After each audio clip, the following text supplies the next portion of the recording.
maybe I run out of paper and I'm like trying to find some weird material, that's when something happens where I discover something that I should have known when I first set out.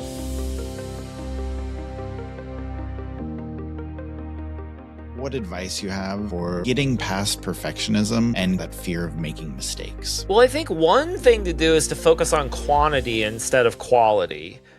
There's a parable in the book Art and Fear that I love. It's about a pottery class, and the teacher comes in and says, hey, half of the class is going to be graded on how many pots you make. The other part of the class is going to be graded on the perfect specimen. And, as the parable goes, is that all the best pots were thrown by the people, the ones that were making a bunch of pots versus the one that were trying to get the perfect one. Working in volume is really, it can be a great thing. Instead of come to me with one poem, bring me 10 poems that you made in 5 minutes. And then maybe we can tear those apart and make a whole poem out of it, that kind of thing. Printmaking is a great way to just let's make a bunch of the same image. Let's not worry about whether we get the perfect pull. Just be fast and quick. And then let's see what mistakes we make that we can actually use later. Because one of the things I've learned from printmaking is it's usually when I'm trying to use up the last of my ink.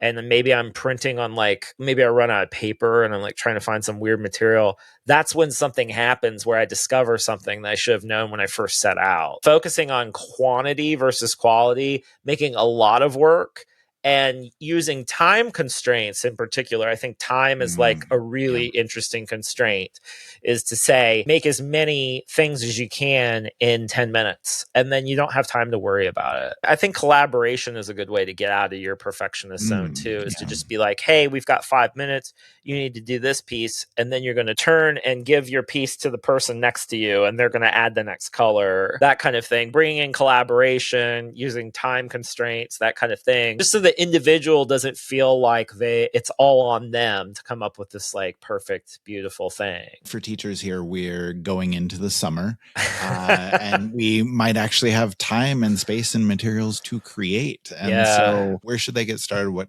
kind of things do you think they should do? I think you should do something that seems completely unrelated to what you do all year. So I think the furthest away from school you can get is good, because that'll fill you back up. You don't have to practice art necessarily. I find that riding my bike gives me just as much energy as being in the studio for hours on end. So one thing I would say, if there's a hobby, use the summer for that and for relaxation and that kind of thing. Exercise. Because I think all of this stuff can heal us just as much as doing creative work. The problem with teaching is you don't have a lot of time to do your own stuff. Long blocks of time aren't as helpful as little repeated chunks of time. So I'm just a person who believes in frequency a little more than mass volume. I think if you can just give yourself 15 minutes a day, make your little play place, just see what happens. If you can create that kind of creative habit, as Twyla Tharp calls it, over the summer, you could bring that into your school year. Because if you can find 15 minutes a day during the summer, you could probably squirrel away 15 minutes, during the school year. Now, that doesn't sound like much, but 15 minutes over the course of a week, over the course of a month, over the course of the year. And you might have to work in miniature, you might have to change your idea of what your output is. But I think that frequency and daily habit is just so much more powerful, at least in my life, than having 3 weeks to paint or whatever it is. Summer should be playtime. It should be a kind of unschooling. Kids are the most creative when they're supposed to be doing something else. Right? That's when kids are the most creative. I also think that's when adults are the most creative too. There is nothing like having to write. Things get done around here. When I have to write something, if you want something done, hire a writer who has to write, because they will get it done for you.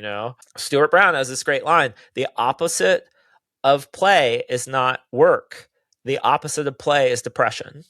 You have to find time to play and to get in touch with that playful spirit in everyday life. And summer's the best time to do it.